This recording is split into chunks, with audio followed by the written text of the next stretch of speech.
My name is Brad Hill. Thanks for coming out, and I'm going to be talking today about attacking XML security, and specifically the XML security standards, web services security, XML digital signatures, and XML encryption.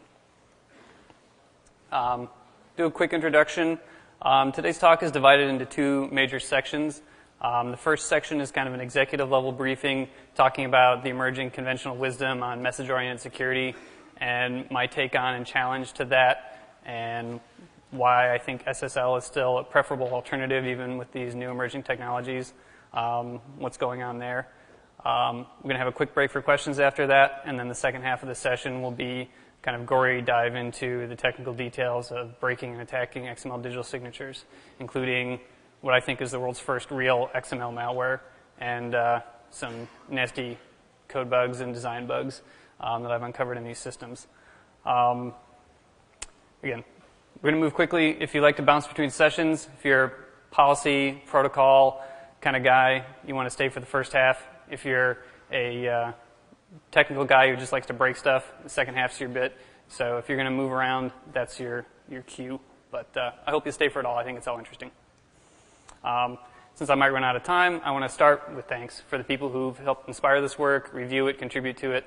And that would be Alex Stamos and Scott Stender from ISEC Partners, Dan Kaminsky, Dr. Lawrence Bull, Dr. Brian Lamacchia, and some of my other colleagues at ISEC who've helped with review and preparation of this material. I am a principal security consultant with ISEC Partners, and we're a group of application security consultants and researchers. Our company is based out of San Francisco, but we have a growing presence in Seattle. I'm myself from Seattle, and you can always visit our website to get the latest version of these slides. So why are you here? Why do you care about XML security? What about these standards, if you've heard of them before, if you haven't? Web services are going very mainstream. B2B, these are things that every major enterprise is starting to do these days. Single sign-on is very important for web applications, and it relies in large part on these technologies. And XML itself is everywhere. XML is the most popular ubiquitous data format since ones and zeros. And these technologies are hidden around, especially the signature technologies, are hidden in places you wouldn't expect, like mobile code manifests, in printing protocols, in digital rights management, software licensing, privacy policies, digital identity systems, is basically everywhere. The idea of taking an XML processing pipeline and building an enterprise software architecture around an XML processing pipeline kind of started with Cocoon back in the late 90s, and it's now become a very mainstream way of designing software architecture. And for the most part, XML has been a very good thing for security. Broken parsers are the most common case of buffer overflows, the most common anonymous attack surface. And the existence of XML has precluded people from writing 1 million custom one-off broken parsers. So in that sense, XML has been a really huge boon for the security world. And it also has been good because it's tended to just be data. It hasn't, not by any technical means, but it hasn't tended to mix code and data together. But what we're going to see here is that's starting to change. And these processing pipelines are getting more and more complicated, and we're starting to see some of these mixtures of code and data coming in. And the parsing surface in your XML applications now may be a lot more complicated than you expect. Kind of setting the stage for this, if you were here 2 years ago, you might have seen Alex and Scott's talk on attacking web services. To summarize it in 3 words, web services are valuable, visible, and vulnerable. And they can be pretty scary. They talked about application-level attacks. So they talked about why the OS top 10 type attacks, SQL injection, things like that, are still relevant for XML applications, and introduced some new XML denial of service attacks, XPath injection, things like that, things targeting the basic parser or targeting the application sitting behind a web service endpoint and interface. Today, I'm going to kind of continue on that, but talk about protocols. Alex and Scott kind of left web service security for another day and said, we don't know about it. It might be good, it might not. A lot of people noticed their talk. I've seen a lot of similar talks, and most of them do a lot of cheerleading at the end for web service security, and just this is the solution to your problem. Even for years before it was actually finalized in the reality, people were writing articles and plugging web service security as the panacea for all of this. And again, I think we're going to challenge that view today and see that maybe it's even worse than you expect. So this is our basic kind of layer map and stack here of what we have for your typical kind of web service star application. Down at the bottom, we have our HTTP, our alternate transports there, .NET TCP channel or FastInfo set, which are binary encodings for XML that are replacements, kind of performance optimized for HTTP. Above that, we have our basic XML parsing layer, our SOAP, our WSDL, schemas, validation, WS addressing, and then this whole big block here in the yellow that looks kind of green up there is the WS security family of protocols. And you can see there's a lot going on in there. Digital signatures are kind of at the foundation of it all. And then on top of that, we have a lot of other protocols mixed in and built on top of that. This is something everyone wants to sell you, right? There's a lot of complexity there. This is what people have been building. This is all the new checkboxes on your glossy product brochures. SSL is 10 years old. Everyone does it. There's all these open source implementations. There's nothing to sell you anymore. There's nothing to punditize about. You want the new buzzwords. You want SOA. You want transport independence and durable security. So WS security is what people want you to be into. And SSL is kind of accumulating a bit of an anti-cult following. When I was putting some of this material together back in the first week of May, I found 3 different kind of mainstream security bloggers who were all whipping on SSL. Ian Griggs said Mantra used to just use SSL as plain stupid. Gunnar Peterson said it was something for Rastafarians. And Arthur of Emergent Cast said it was the least useful security technology since tinfoil underwear. So this is the new conventional wisdom I see coming out of the blogosphere, out of the industry, marketing sheets and things like that. Connection-oriented, old and busted, message-oriented is what you should be doing. Message-oriented is the new hotness in the security business for big-scale enterprise applications. And I really have to disagree with that. I think we'll see by the end of the talk today that SSL provides almost everything you need for real-world deployments of web services as they're being realized today. That there's a lot of complexity, error-prone issues in dealing with these immature, I think, WS security standards. And that message-oriented security is solving the wrong problem for these kind of applications in most cases. Just some quick terminology. If you see WSSE anywhere as an abbreviation, it's Web Service Security. I'm going to say SSL because it rolls off my tongue after 10 years, and TLS, well, it's technically correct, kind of sounds like a cable channel or a disease or something. So whenever I say SSL, I also mean client certificate. So mutual TLS, mutual SSL. Thank you. So because the key we're trying to get at, and the reason why that's important, is early and strong authentication. So what do these web services look like in the real world? Where are people actually thinking about deploying this web service security stuff? SOA is very mainstream. You know, there's tons of talks on SOA. Everyone's heard of SOA. Everyone's doing SOA. But a lot of the kind of grand dreams of what the web services world would look like haven't really come to pass. The Universal Business Registry has been discontinued, which was this directory run by IBM and Microsoft that you could just go and look up your bank like you would look up a DNS record and get the WSDL and connect and just automatically build all these service interconnections. And there's a lot of reasons why that didn't work. What people have really welcomed about web services is improvements in interoperability and development efficiency.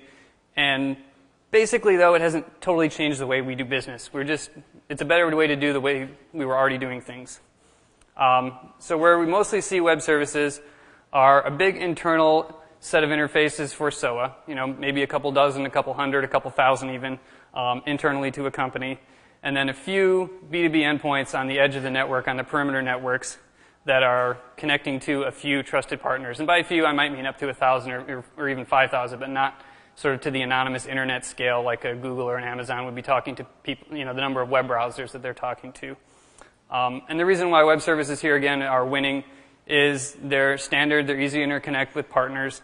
They go through firewalls because everything's port 80 or 443 or whatever, right? Why don't we need TCP ports anymore? Everything goes over HTTP. And setting up VPNs to protect that kind of traffic is kind of an administrative and configuration hassle. And this looks a lot like the facade design pattern that we've been using for 20 years. It's kind of scaled up for the distributed systems world, but basically rich, complicated internal interface, small, consistent external interface to manage change, provide critical control points. We know how to do this. This is not really news from an architectural standpoint. And so I think we can also see that we can apply some of the well-known security patterns to this the same way we have applied them to other systems. So what's our real threat model with this kind of facade model for how we're deploying web services? We have our internal systems and users. and we have our external trusted business partners. And again, like I said, this is not the typical everything is exposed on the internet threat model for one big reason, and that reason is accountability. We always think about authentication, authorization, audit, AAA systems when we're dealing with information security. But the way most security happens in the real world and in IT is with accountability. You know that you have a relationship with someone, it's of mutual benefit, you can track them down. There's a structure for accountability there. And this is why your business partners aren't ripping you off every day. This is why your system administrators aren't hacking your system. They have all the access to do it, but they're accountable. And you spend money on firewalls and DMZs and technologies like that to set up a barrier so you can distinguish the accountable from the unaccountable actors. And once you've done this, you have a lot of trust that you place in these partners.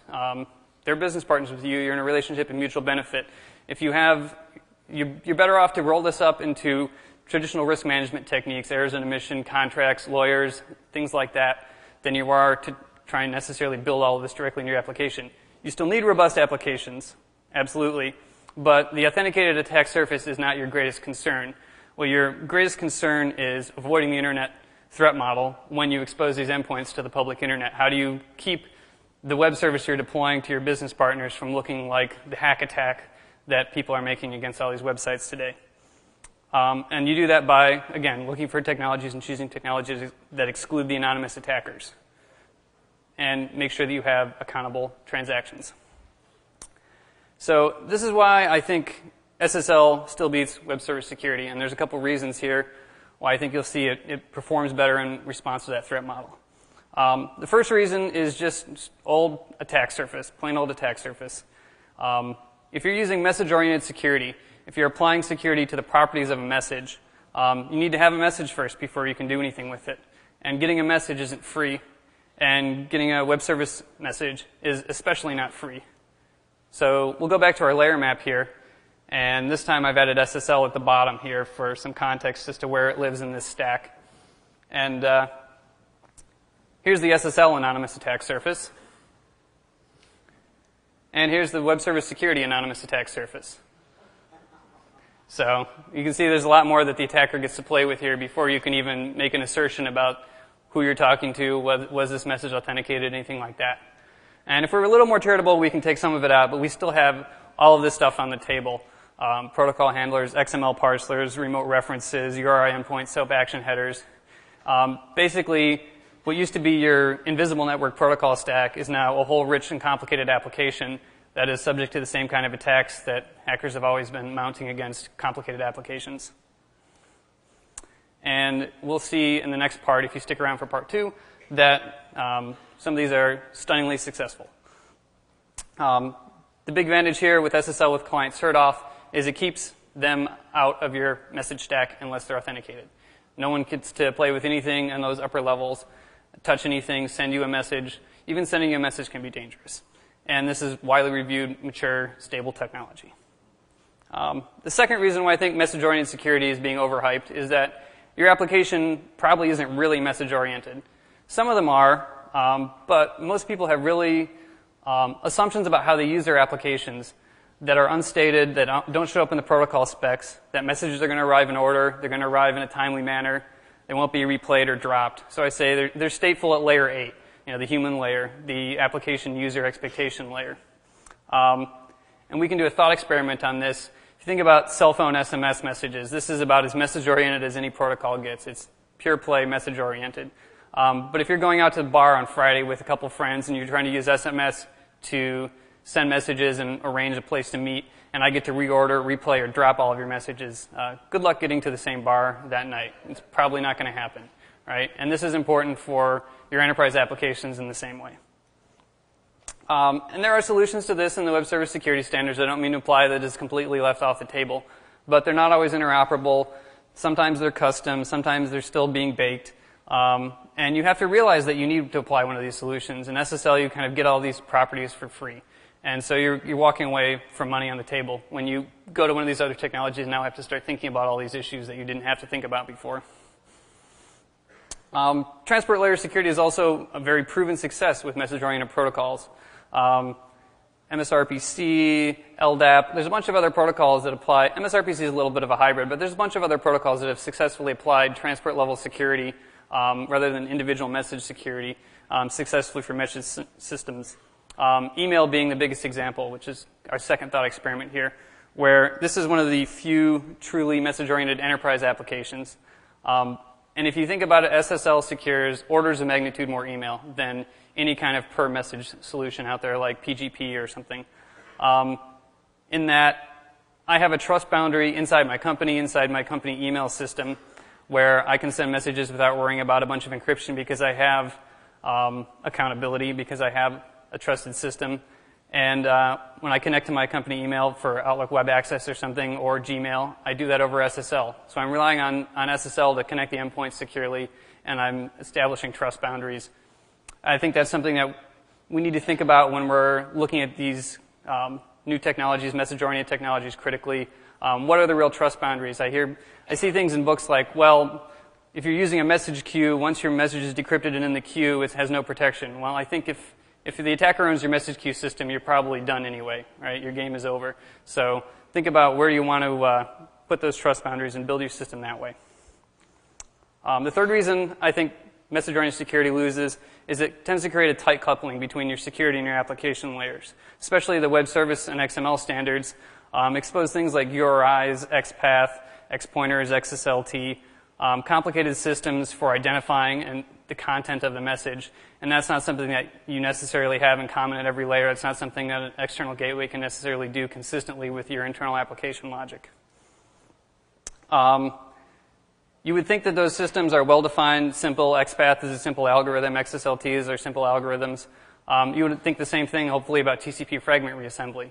But we saw with the work that Newsom and Toshik did on IDS evasions that there often are big variances between these systems. And so having external control points or it's the old multiple parser problem that you have to make sure that every parser behaves in the same way. And we'll talk about this some more later.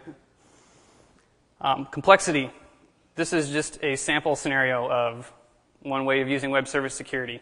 So you can see we have a message originating at A, only part of which is signed, which goes through a gateway C, which adds another part to the message, signs the whole thing with another key that's remotely referenced somewhere, encrypts it to a third key, forwards it on by a number of protocols. There's a lot going on there. There's a lot that can go wrong. They were so complicated that even the standards needed standards. So the Web Service Interoperability Organization was created. Most people tend to think that that's kind of dead in the water right now. Version 1.1 and 1.0 of the basic security profile are both still in draft stage. And there's just even some of these higher level protocols, things like WS Trust has the word should over 40 times in the specification, which makes it really hard to reason about. This is a security protocol, and things like whether parts of the message are signed or not says it should be signed. Well, it makes it very hard to assess and make good judgments and reason about how these protocols work. And complexity and subtlety like that are always the enemies of security. And again, you're throwing away more stuff that you get for free with SSL, where you have a strongly authenticated, mutually encrypted and integrity protected channel with symmetric keys and well understood properties. With web service security, you need to know, should I encrypt first and then sign? Should I sign first and encrypt? Do I do sign, encrypt, sign? How do I avoid forwarding attacks, ciphertext mutation attacks, things like that? Which of these tokens do I want to use? A SAML token? Do I want to use a Kerberos token? All of these things are policy decisions. All these things are costs. All these things are things you can get wrong. Basically, it's a security protocol construction toolkit, not a ready-to-use, out-of-the-box tool like SSL.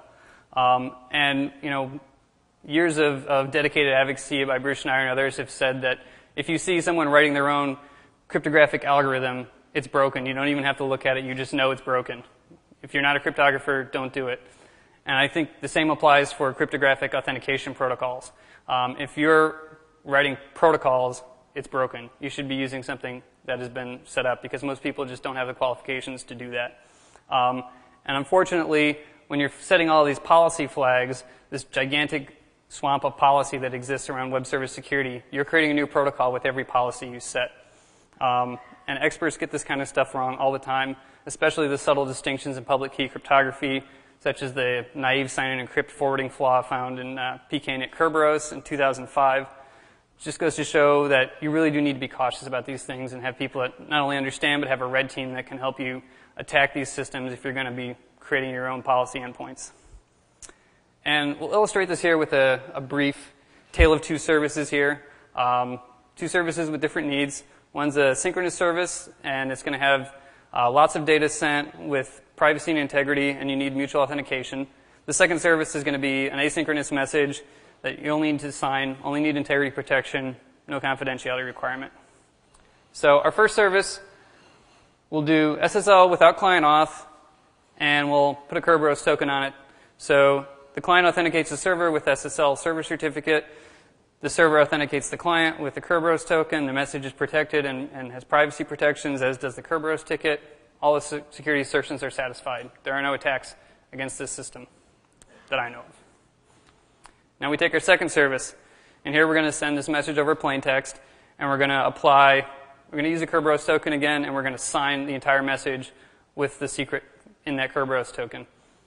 So again, this meets all of its security requirements. There aren't attacks against this system.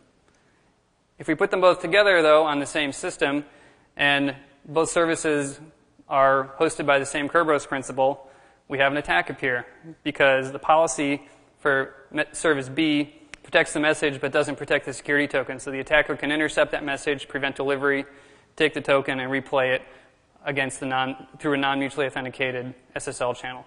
So this is just one example with two services. If you have 50 different policies for 100 different endpoints in your enterprise system, you imagine how complicated doing this kind of analysis gets.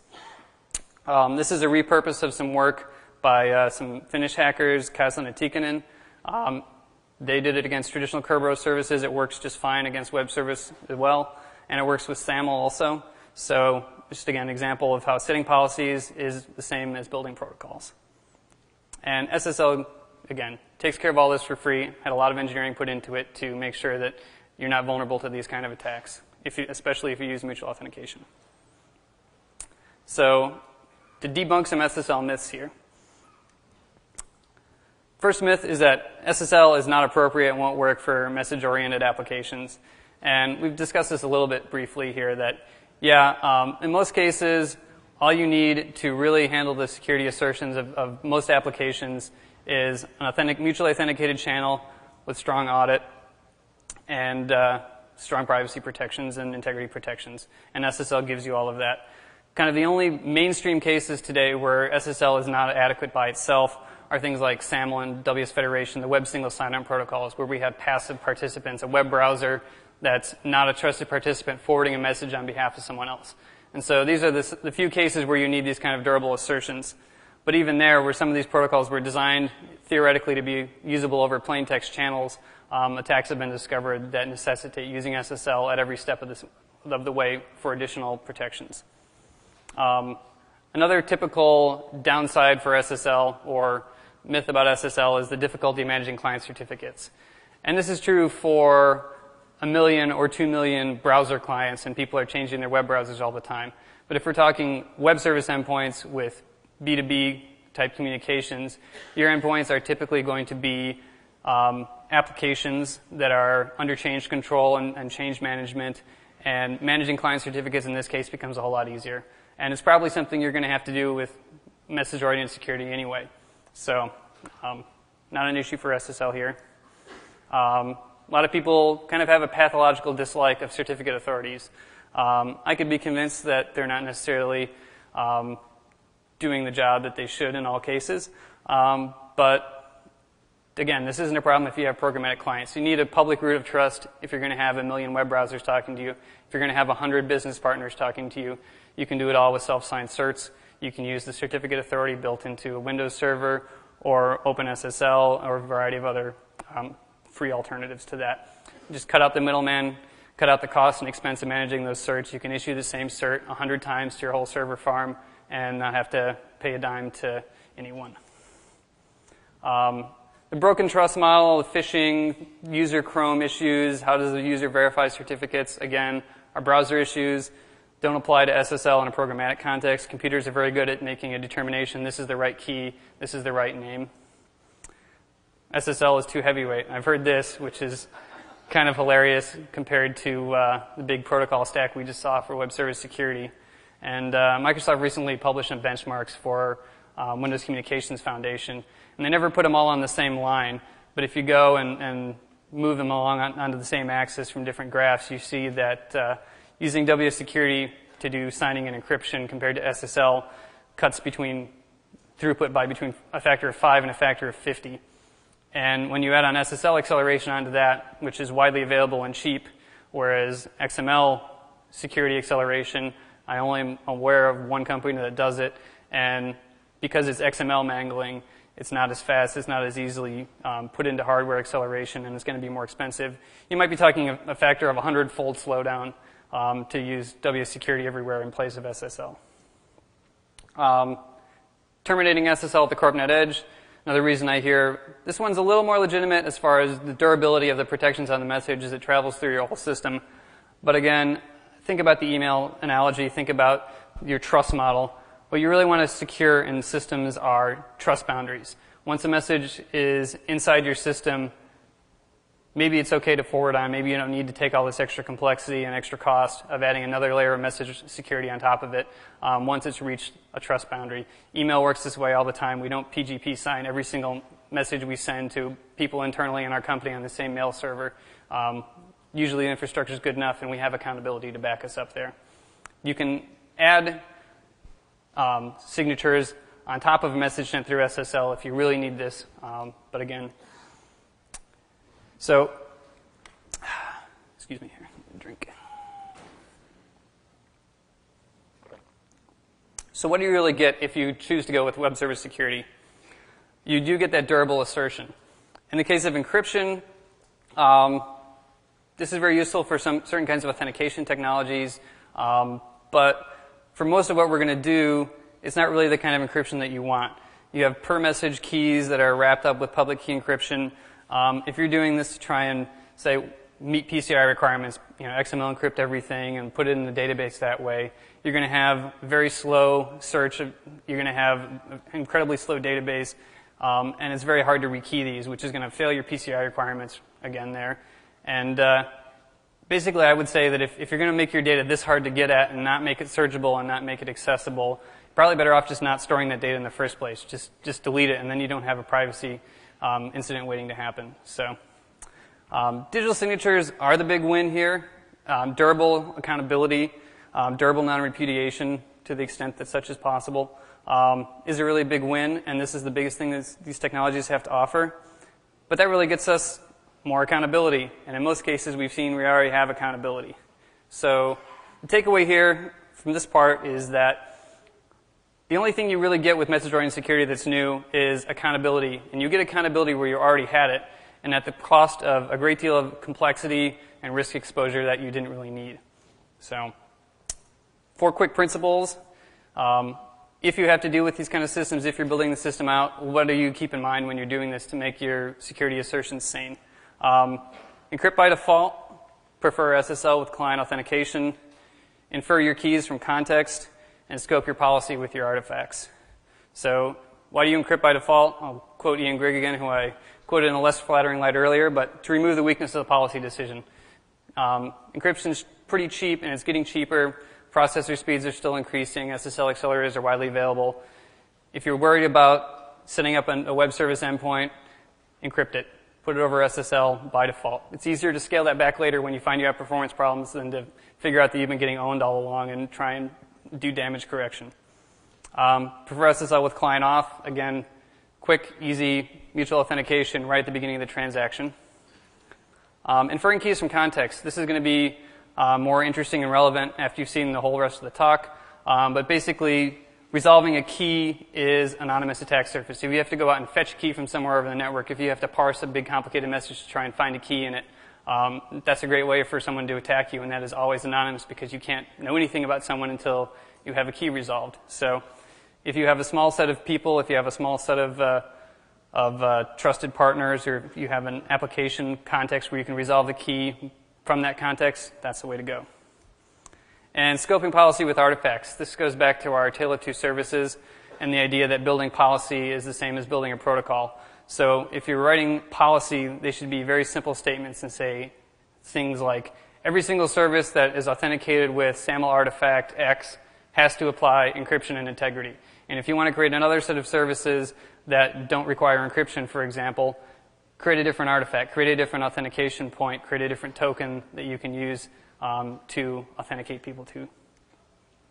And so one question I had when I gave an earlier version of this talk was, so why is this being built? Why are people building web server security? What is it? What's the point? And it really does, I think, enable some strategic opportunities. So my point is not entirely to badmouth it. My point is just to say, don't necessarily drink the Kool-Aid about take all of your systems that you have working today with SSL and switch them to web server security because it's the new thing. What web server security gives you is some strategic opportunities about doing new things with security constructs, doing new ways of doing business. Single sign-on is a great example of that right now. This is something that you can't do very well without these kind of standardized durable assertions. And now things like Liberty, things like SAML, Web Services Federation, are becoming very mainstream. They're changing the way we do business. CardSpace is another one that's going to change the way we do business. These are game-changing strategies. These are not drop-in replacements for existing technologies.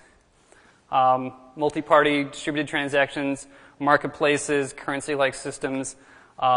These are another place where you have some big strategic opportunities out of these technologies. And having some extra expressivity here can create new businesses.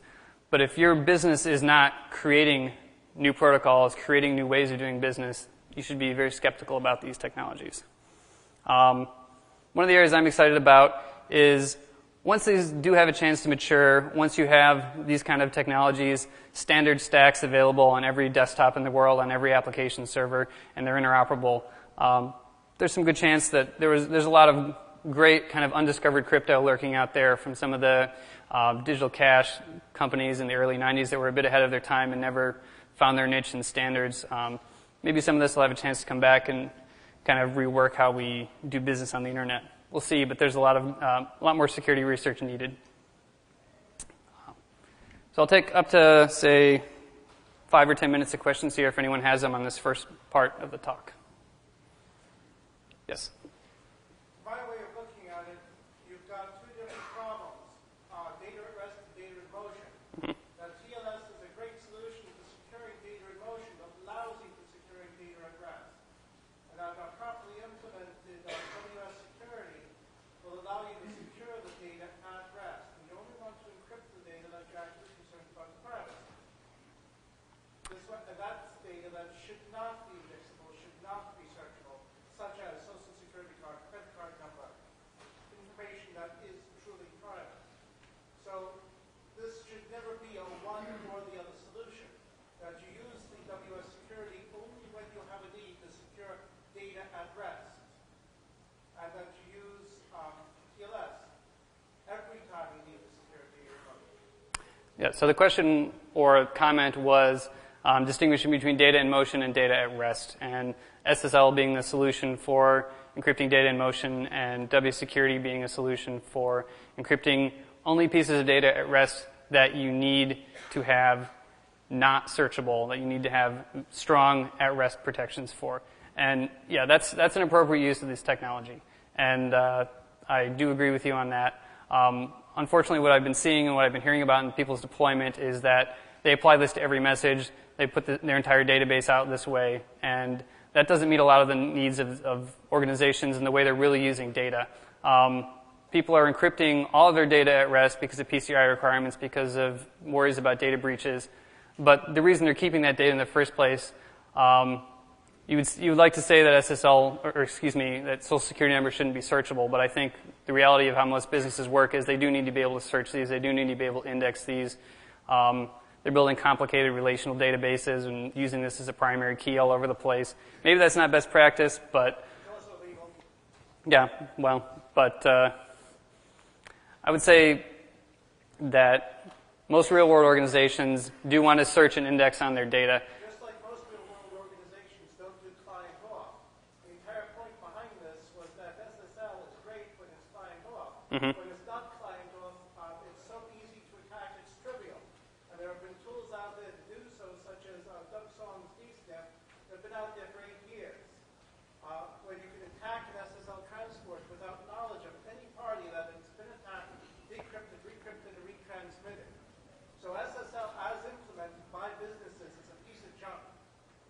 And providing an extra layer of security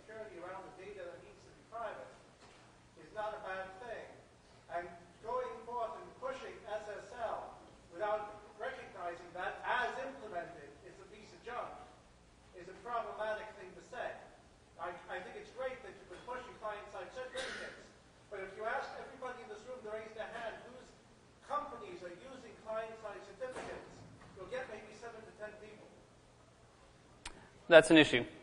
The issue was what's the real-world penetration of client-side certificates? And again, I think most people that are using SSL are using SSL for web service, or for websites right now and browser-based stuff.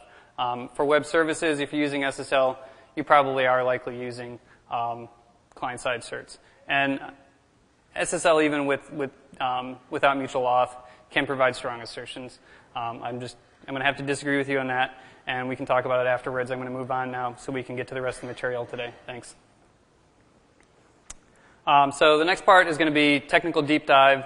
Go straight into XML digital signatures, take them apart, look at how they work, and look at how to attack them. So why did I choose to attack XML digital signatures? I didn't actually start out looking at it. I'm not a cryptographer, and when I was first encountering systems using this, I kind of thought it was just another signature with angle brackets. It's just XML. And I was seeing a lot of new applications, a lot of new platforms being built on web services, and I wasn't seeing a lot of security testing tools. What I really wanted was something that worked like WebScarab or Fiddler, something that was an intercepting proxy where I could attack and play with these protocols and these applications that do use web service security.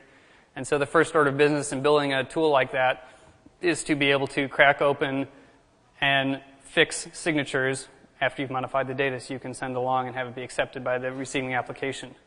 And so I started building this tool, and I was running it through its paces, doing interop testing, and I found this signature when I opened up the interoperability test suite. And it's going to take a while to go by here. This is one signature signing about 50 bytes of content.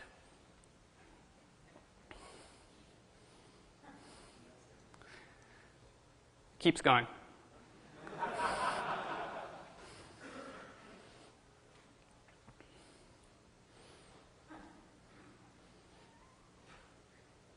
One signature. Oh, missed one there, but yeah. I had to break it onto 4 slides to keep from breaking PowerPoint. So it's pretty ridiculous, right? I looked at that and... That's no moon. It's a space station. It's too big to be a space station. Very bad feeling about this. So I had a very bad feeling about that signature. And didn't look like a signature with angle brackets to me. It looked like a full-on application cryptographic protocol. And that's kind of something I know how to analyze and break, even if I'm not a cryptographer.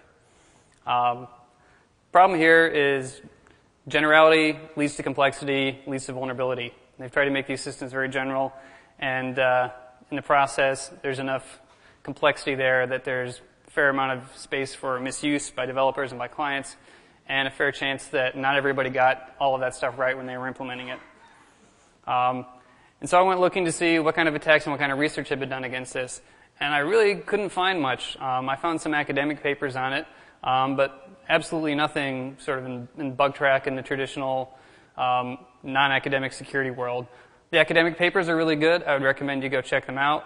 But a lot of them tend to start with sentences like, assume that participating computers and the user's browser B are correct.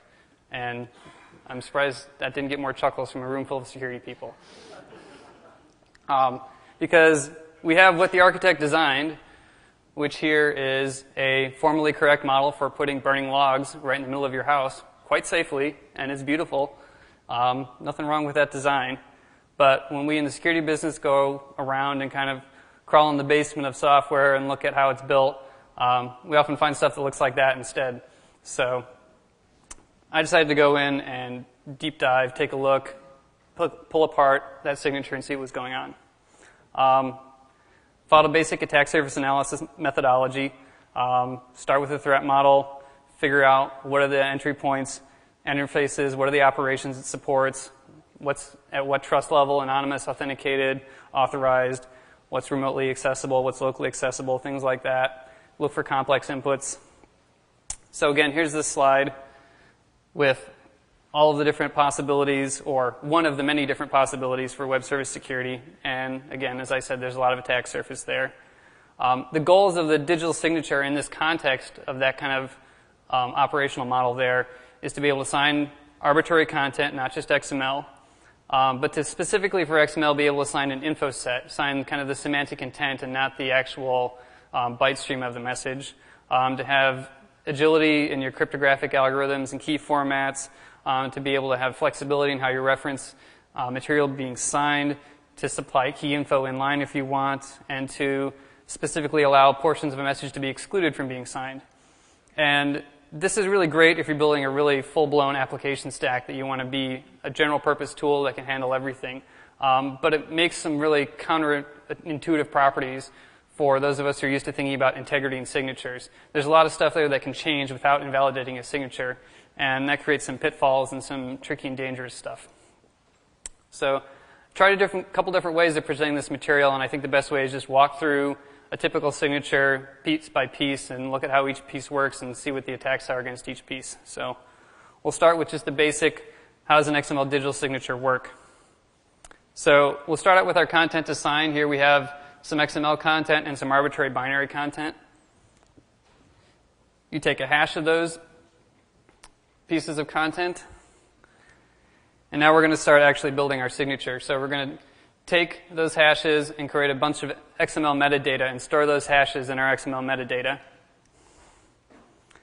Then we're going to describe in that metadata what are we talking about, what did we just sign, what do these hashes refer to. We're going to take a hash of the metadata, take our key, and then we're going to sign the hash of the metadata. So it's an indirected signature.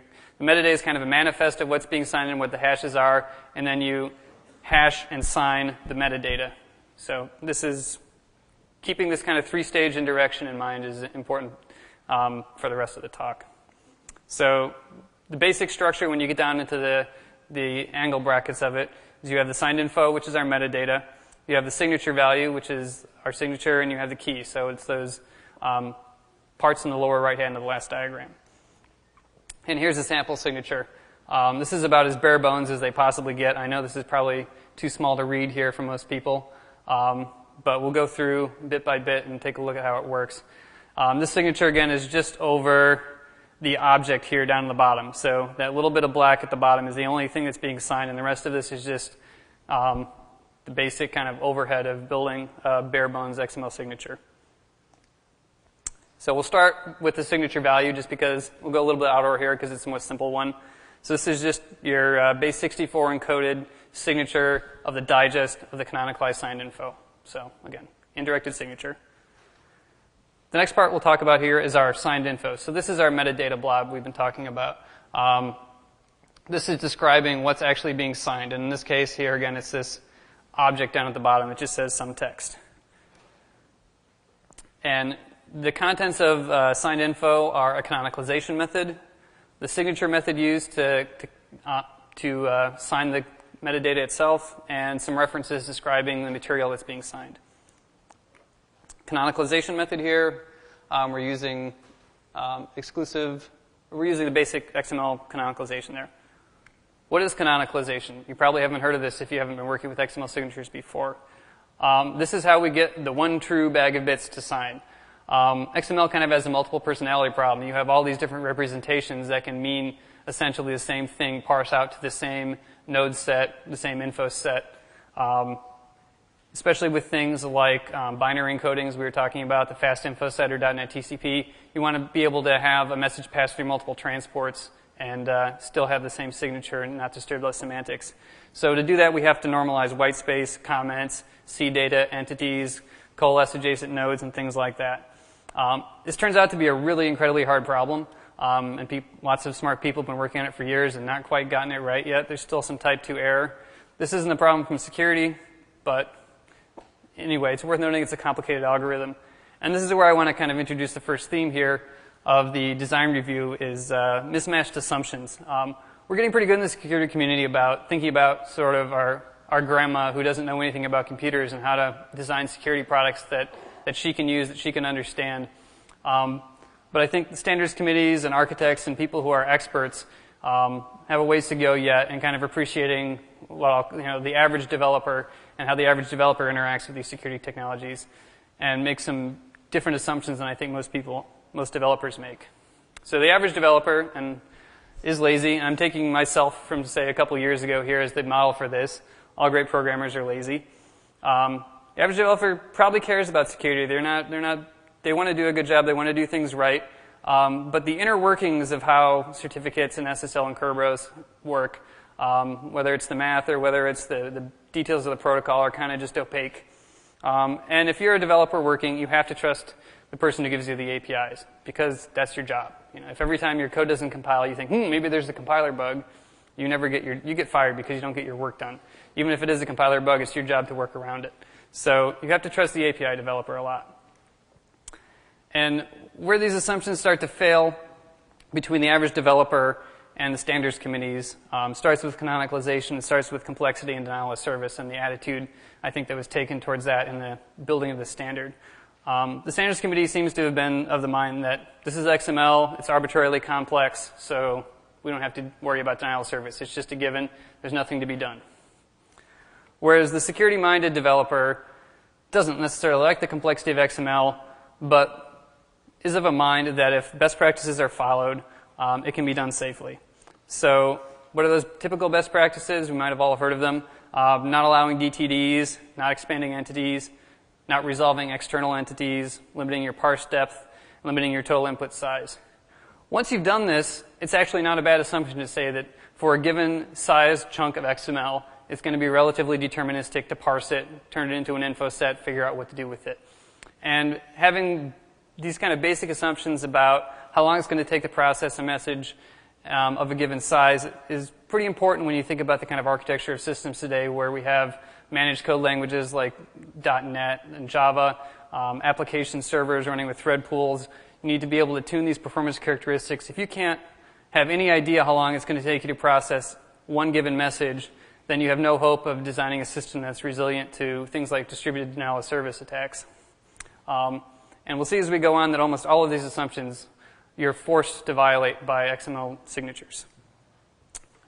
And then the average developer now who's been reading all the cheerleading thinks, well, now I've signed my message and it's safe, so I don't have to worry about this stuff anymore. Now I have an authenticated message and I don't have to be careful about my parsing and handling of this data. And that guy's in for a surprise. So the first attack we have is entity expansion attacks, which is a well-known attack in the XML world, and which is why most parsers now ship with expand entities set to false, and it's the first thing people do in security reviews of XML code. What you don't know is that when you go to canonicalize a signature, you have to expand entities, and there's no way around it.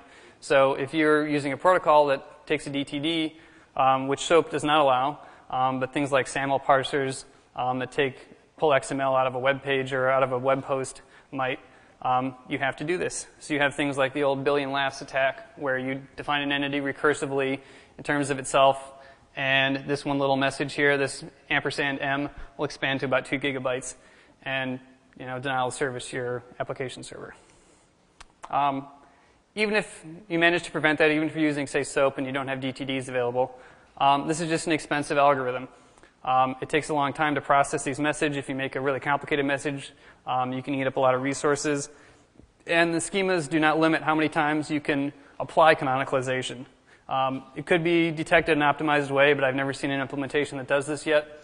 So you can do something like send a message and just say, canonicalize this 10,000 times. And you have to create a DOM and parse it and do all the coalescing and reserialize it out and over and over and over again. So every one of these is going to consume a large amount of system resources, and this is obviously trivial to construct. The one thing here in canonicalization that's kind of crypto-y is that the interesting part of metadata and having an indirected signature is that the signature itself is never actually processed directly by your consuming application. So it's a good target for hash collisions, because if you can create a hash collision there without malforming the signature, your application is much less likely to notice that something's gone wrong or something's different there. Canonicalization supporting comments is not required, but almost every implementation supports it because comments are typically relevant in a lot of types of payloads. Are comments ever relevant in a signed info block? I don't really think so, because again, it's just indirected metadata. And allowing comments in the signed info block gives an attacker a lot of freedom to insert arbitrary amounts of arbitrary data into the message and try and construct a hash collision. I don't think this is actually a practical attack yet, but it's maybe only a couple years away for weaker algorithms like MD5. So moving past canonicalization, the next thing we'll move down to is the reference. So here we have our reference. Again, we're pointing down to our object at the bottom. References describe the content that's being signed, identify it with the URI, specify transforms to help canonicalize that content if it's XML, or to refine your specification of what you're actually signing, and then specify digest method and value for that reference. Those references can either be a full document, they can be an X pointer, which you may not be familiar with. Our old friend, the same document HTML anchor, is what's called a bare X pointer. You can have functions in this to identify content by ID, or you can have an XPath expression for it as well. And you also can have external references. So you can say this signature refers to some piece of content located at w3.org server. In this context, a lot of tutorials you see about XML signatures will talk about enveloping, enveloped, and detached signatures. This just means, it doesn't have any direct relevance to security properties. It just means whether the content is a child, a parent, or a sibling of the signature element itself. But those external references that we talked about just failed one of our best practices again when we're talking about complexity and denial of service. If I can insert a malicious reference to a server and get you to chase it to try and validate the signature, I can drip data to you a little bit at a time.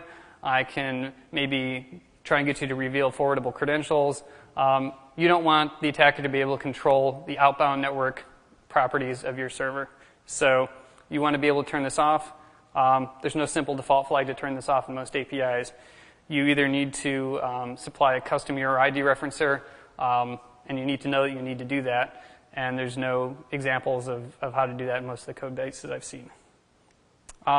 This also, when you introduce external references, introduces a time of check, time of use flaw. So if I check the signature and fetch some external content and canonicalize it, and it works and it signs and is valid, and then I pass it on to my application, and my application goes and fetches that content again, how do I know that I got the same thing this time? You don't. And this is especially problematic for things like XML security gateways that live on the network edge in a different device. The way around this is to use cached reference retrieval, where you're going to actually interrogate the signature processor directly and say, give me the material you pulled off the network at the time of validation. Java has an API to support that, but it's not on by default. .NET does not provide any support for this. You could have a custom resolver in your XML that's going to store these references, but there's no way to get to the results of them after you've done all the transforms and canonicalizations, so it's still really hard to do this correctly, and the APIs don't help you much. Again, this leaves you very tightly coupled to the object model of your signature processor if you have to pull the signed content directly out of it, and there's no good way to do this at all from an edge security gateway. XPath and XPointer are another way of referencing content we saw. These can be complicated and resource intensive. This is basically a language for doing tree navigation. So you can go up one side and down the other and back up the other side and down the other and just chase pointers all day long through the DOM structure. And they found in the course of designing the specification that this was becoming an inadvertent denial of service vector, even for well-intentioned messages. So they designed a new specification, XPath filters, that would allow you to do unions, intersections of content with multiple XPaths so you could performance optimize. But if you're the attacker and sending a malicious signature, this just means you can send dozens or hundreds or thousands of maliciously crafted, hard to parse, computationally intensive XPaths. So another good denial of service tool there. And another failure of the complexity assumptions about checking a signature and what that means. Web Service Security recommends against but doesn't forbid this. This is another case of the shoulds and the deviling in the details there. So the next theme I want to introduce here, which we're starting to get a hint of, is security's worst enemy is complexity. And we've seen seen some of this. There's a lot more to come. This is not my quote, and I will attribute it properly at the end, but it's a good quote to keep in mind. Frisky references. So what if I've identified a reference just by ID or by an XPath expression? Well, it's taking just that element and signing it, not in the context of the document. So those can move around and not invalidate your signature. So this is very specific to document semantics, but let's take a look. Here we have a catalog order. So I'm ordering a box of pencils, in quantity 1 for $1.50. And I'm ordering 100 laptops at $2,500 a piece. And I don't want somebody tampering with my prices and changing it, because I know that old web trick. You know, I did that on web shopping back in '98. So I'm going to sign my prices. Make sure that nobody tampers with those. But this document still validates with the same signature, because I've moved the prices around, but the prices are signed in isolation from the rest of the content, and so this still works. You don't even have to change the signature or anything. You can also add and remove content. You could change anything else about the document, and you can see if you're not being careful when you're building your APIs and building your applications, that this can get you. It's especially interesting in the case of web service security if you're saying moving an item from a must understand to an optional place in the header processing. And this is discussed briefly in that standard, and there's a really good paper by Michael McIntosh and Paula Austell called XML Signature Element Wrapping Attacks and Countermeasures that goes into about 8 different ways to take advantage of these kind of frisky references. And again, it's not just repositioning. You can add content, you can delete content, you can add an entire another body, and it's another case of if you're not using cache reference retrieval, your application might not be seeing the same thing that your signature processor thought it validated. Transforms are the next portion here. And here we see an algorithm of just canonicalizing.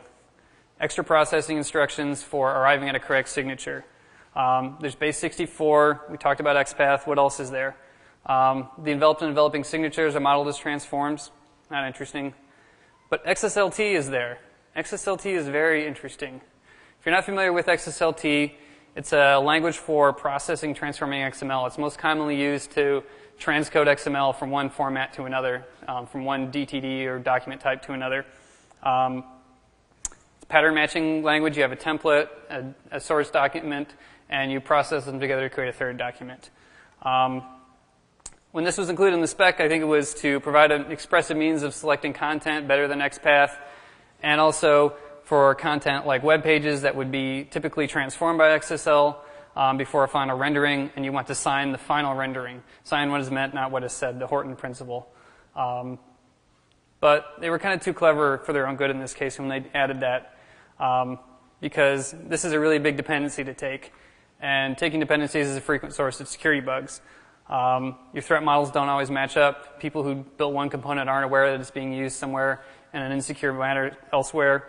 The dependencies can evolve independently. What you thought you took a dependency on in version 1 is probably not the same attack surface that you get in version 2. So this really comes back to bite digital signatures when it comes to XSLT, because it's not just fancier XPath. It's actually a Turing-complete programming language. So it's very easy to, say, write a loop and consume infinite resources. The cryptographers designing this think in terms of pure functions, pure operations. But basically this is, to determine if this signature is valid, run my code. And, I think we all can agree that that's probably not the property we want in the signature. Especially because XSLT is a constantly evolving system, and it's being used by developers to do a lot of other things besides signature validation. It was specified originally as a functional language without side effects, without I/O operations or access to the OS. So in the context of these failed assumptions, again, we're all kind of colliding here. Just another denial of service with XSLT, nothing to be concerned about. Except by design, it has network operations built in. So again, even if you change your XML resolver, you need to change it again for your XSLT processor to keep it from doing more arbitrary outbound network connections. And extensions.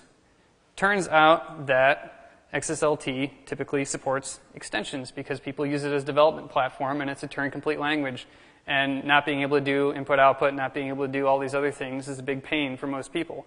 So the digital signature API developers, typically, people developing implementations, typically would import someone else's XSLT processor, and when they imported that, they pull along all of the insecure dependencies, all of these extensions. So you get scripting, you get arbitrary file system path rights, you get SQL, you get the ability to bind XML namespaces to classes and execute arbitrary code in your platform language. So we can take a style sheet like this. This is a bit unusual syntax here, but what we're doing is we're binding in the red here the namespace RT to a Xamarin extension to Java Lang runtime. And then we're going to select rt.getRuntime, and that's going to instantiate an instance of the runtime class. And then we can select the exec and Windows System 32 command.exe and run that code, all from inside of a signature. So if you want to see if the signature validates, go run command.exe. Good luck. You also can write to arbitrary files on the system. You can write to arbitrary network paths. You can embed scripting languages in JavaScript or in Bean Shell. Again, these are all valid XML that you can ship in a signature, and the processor will go and check it out, see if the signature works. Those are all examples from Xamarin J, but just about every XSLT processor I've looked at implements a variety of dangerous extensions. You can see a list of some of them there. MSXML allows you to do scripting in any of the .NET languages. It's off by default in MSXML 6. I haven't tried the .NET framework yet to see what their defaults are. But pretty much any processor you look at is going to have things that are unsafe. And just about everybody implements XSLT. Even though it's an optional transform, the last reported interop results in 2003 showed, every major player in the field basically supporting XSLT transforms.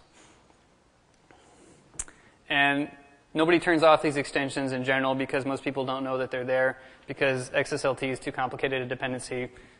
It wasn't analyzed correctly. And as a result, even if you know they're there, your APIs don't usually give you any way to turn it off. XMLSec, which is the C++ library, is the only one I've seen that has any way of doing this. Move on real quick here. Why would I execute this content if the signature is invalid? How would an attacker give this to me, assuming they don't have a key? Well, what are the steps of validation? Core validation, check your references, then see if your signature was correct. Whoops. Wrong order of operations. You assume no side effects, but we just saw there's all kinds of side effects from processing those references. And if you do that before you even see if your signature matches, an anonymous attacker can insert all those kind of commands into your signature, and you won't even know it. It's too late before you even saw that the signature is broken. Order of operations is very important here for attack surface mitigation. And I'm going to be ramping this up because I'm running close on time.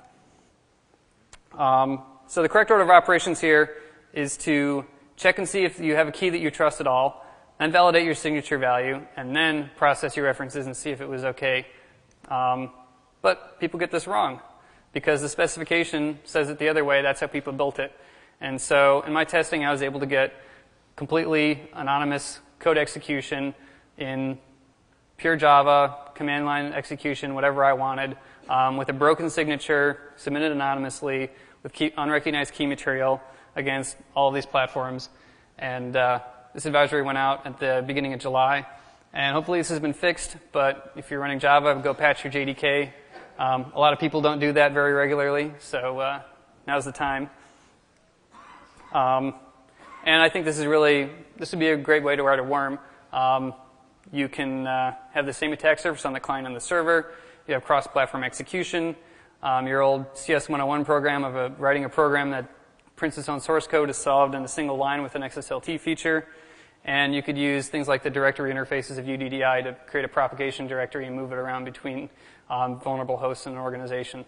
So would have been a good proof of concept. I didn't go there, but it's scary. Order of operations. Java exposes enough of the API to do it right if you're careful. .NET does not. And a lot of the APIs you'll see in demo code look like validate my signature and return me the key that you used. And in this case, even if the order of operations is right, it's all done and paid for before you even get a chance to see if you trusted that key or not. So that's obviously a broken API call. This was first discovered by Lawrence Bull and David Squire. I went back and did some research after I discovered this, and when I knew exactly what I was looking for, I was able to find a reference to it. But they kind of missed the boat because they were talking about it in the context of allowing completely arbitrary programs to be included as a transform and run my code completely arbitrarily. I think we can agree this is not a good idea. They said, well, you can just sign that application. Well, how do you validate the signature? Well, then you run this code and it turtles all the way down. So I don't think we want to go there. I think we should try and eliminate run my code to validate my signature from the world. What else is on the anonymous surface? Let's say we got our order of operations right. What else do we have? We have parsing canonicalization. We saw that. Key info. Haven't looked at key info yet. This is our last bit here.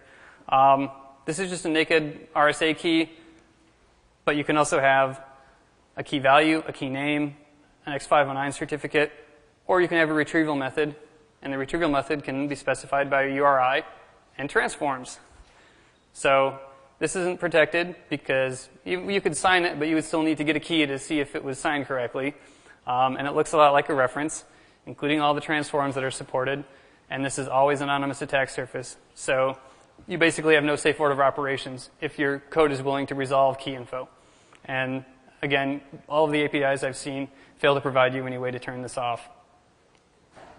And they also punt, basically. For SSL, it makes sense to resolve to a common root of trust for the way most people use it. It doesn't necessarily make sense for XML signatures. But the APIs don't really give you a hint, unless you're careful and you're reading them, that this is just doing some math, and I'm not actually checking to see if I trust this key at all. And so the naive developer who uses these APIs the same way they would use SSL, assuming that they're getting some implicit trust model, isn't, and they're accomplishing nothing except proving someone can do some math. So you need to make sure if you're auditing code that the proper trust decisions have been made.